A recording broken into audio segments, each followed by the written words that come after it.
Hey guys, and welcome to another episode. Today in this video, I'm going to show you how to install a billy club shifter on your car. Now, this little shifter right here is a little bit different than the OEM design of the car. Now, the OEM shifter in my Mini is a little ball that's got the little shift print on top, where it's got 1, 2, 3, all the way to 6, and reverse. Now, this is slightly different than that. Not only does it not have that on the top, but if you can see right here, you can see that this shifter is kind of big. So it's a tall shifter, and there's a reason for this. Alrighty, so I'm now inside the Mini, and if you can take a look right here, this is the OEM shifter with the little bezel on the bottom, just taken out just for convenience sake. But you can see that the size and style of this shifter is slightly different than the billy club one. Now, you can shift through this no problem. There's nothing really wrong with this. However, considering I'm making the Mini a little race car, I want this to be a functional car. So this, it does work, but I wanted to make it more functional. And then what I mean by that is, if you take a look at this, look at the distance between the steering wheel and the shift knob. If I'm driving and I'm racing, I want to keep my hands on the steering wheel as much as I can. So I want to make this distance from here to the shifter smaller. So I've got my hands on there for longer. And that's exactly what I'm going to be doing by installing this shifter. You can see that it's a lot larger and taller in length. So it's going to be mounted up like that, and it's going to eliminate not only how much distance that is from there to here, but it also looks nice. This shifter right here is made out of knurled Delrin. Now, I didn't exactly know what that was, but it's a heat-resistant, non-abrasive shifter. So once this is installed, say in the summertime when I'm driving the car, if the sun is beating on this, I'm not going to be burning my hands. It's got a nice feel, it's weighted, and it feels good in your hands. So what I'm going to do today is take out the old one and install this new one. So to remove this shifter and the shift boot, this all comes out as one piece. Now, you can do one of two things first. You can remove this first or the bezel around the bottom. It doesn't really matter. Now, to remove this bottom bezel, I've already gone ahead and done it. However, to take it out, all you need is a flathead screwdriver, and you stick it in between the silver, like the little bezel, and the bottom center console area. You put the little screwdriver in there, lift it up, and this entire bottom piece is going to come up just like that. Now, once you have that done, to remove this shift knob, it's actually very simple. Now, it might take two hands to do this, but you don't have to unscrew, you don't have to remove any bolts or anything. All that you do is pull straight up, and it's in there pretty good. So I'm going to have to put the camera down and do this with two hands. So to remove the knob, all you got to do is grab it with both hands, just like this, not too hard because you might get calluses. Grab it, cup your hands like this, and just pull up. Now, if it doesn't want to come up easily, just pull it up and push it back down, just like that. But in all seriousness, all you do, so if it's installed like that, all you do is you grab it with two hands and pull up. There we go, just like that. And then at that point, the shifter, the bezel, all of this is all going to come up in one shot. So, once I grab the camera, I'll show you what this looks like. So right here, this is just the shifter, nothing on it now. I've got the OEM shifter, the boot, all of this right here. Now, I'm not going to be using any of this. Now, if you want, you can reinstall the shift boot by taking off the shift boot from this knob and zip tying it around the bottom side of the billy club. So you just zip tie it around here once you have that set screw installed. Now, I'm not going to be installing it, and you guys are going to see in a future video why. But I'm just going to be throwing this on there, mounting it up, and then setting that screw inside the shifter to hold it in place.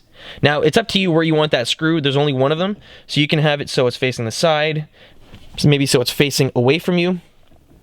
But, it's up to you where you like this thing. Now, the easiest way that I find to install this is you can do one of two things. You can either A, warm it up, and what that's going to do is it's going to expand the size of the orifice on the bottom. And that's going to just allow you to install this a little bit easier. Now, if you don't want to do that, all you have to do is push down on the shifter until it's set in place so it's snug, and then just tighten that screw up. Now, that screw, you have to tighten it with a little Allen wrench like this, and it's supplied with you when you purchase the shifter. So what I'm first going to do is push this down, set it in place, and then at that point, this should be snug. All that you're doing for this part is just making sure that it doesn't spin or whatever once you start driving the car. So if you shift really aggressively, maybe, I don't know, whatever you're doing with this, you're just going to be tightening this up so it doesn't move. So I'm just going to be putting my weight onto the little shifter, and if you need to, just hit it down so it's snug in place. And if you can tell, look, that's not going anywhere. So once you have it pushed down as far as it can go,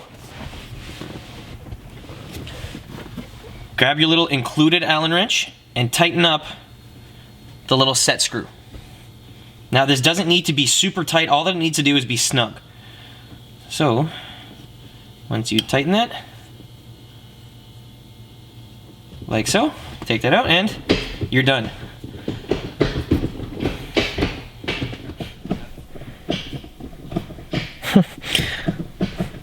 That's very nice. I like that a lot. It's got a very nice feel, and there's no way that when you're driving, if you go to grab the shifter, there's no way you're gonna miss it or slip off. It's got a nice grip to it, and you can get this in multiple options. So this is the knurled Delrin. You can get the non-knurled version of this, which is just this part over here that's smooth. You can get this in aluminum, and you can even get this in the knurled aluminum, which is the same kind of thing as this. However, the shift knob isn't made out of the Delrin. So, what do I think of it? I actually like it a lot. The distance from the steering wheel to here is right there. Driving, driving, driving, shift, shift, shift. I like that a lot. Now the distance between each one of the throws with a shift knob like this is going to be the same if you grab it at the same height as the OEM shift knob. So you're going to be traveling the same amount of distance. However, if you're shifting with your hand higher at the top, you're going to have more strength. You're going to have more mechanical leverage over the transmission. However, one thing to note is that the throw is going to be slightly longer. Now, how do you solve that? Very easy, with a short throw shifter. And that's why I'm not going to be installing the little plate over top of this. You guys are going to see in a future video what I mean by that. So, yeah, shift knob, what do I say? I say definite yes. I like it a lot. My first impressions when I got it was, I don't know how it is, but once you have it in your hand and you actually shift it, you know, it speaks for itself. I like it a lot.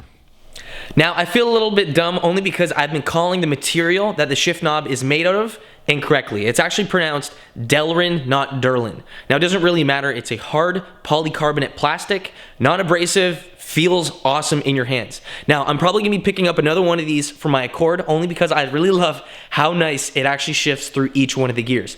You install this on your car, every shift, every single time you row through them, it's going to feel much more satisfying and much more precise. Now, who loves you guys? This guy. You want to know why? Because this guy is going to be getting you guys discounts. So if you guys go on this Need for Speed website, you guys can pick up anything for your car. And the beauty part is that when you guys do that and you go to the checkout, you guys are going to get 10% off by using the discount code found in the description box. So by watching this video, you guys know how to install it, and I'm also saving you guys money. If you guys have any questions regarding the video, throw it down in the comment section, and I'd be more than happy to help. Thanks for watching, guys. Merry Christmas. I'll see you guys later. Peace.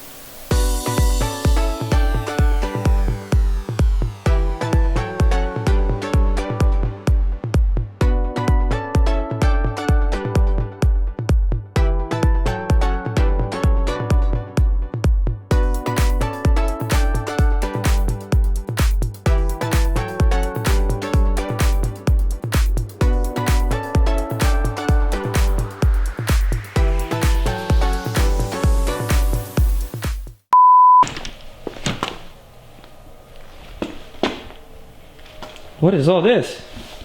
What is going on in here? What?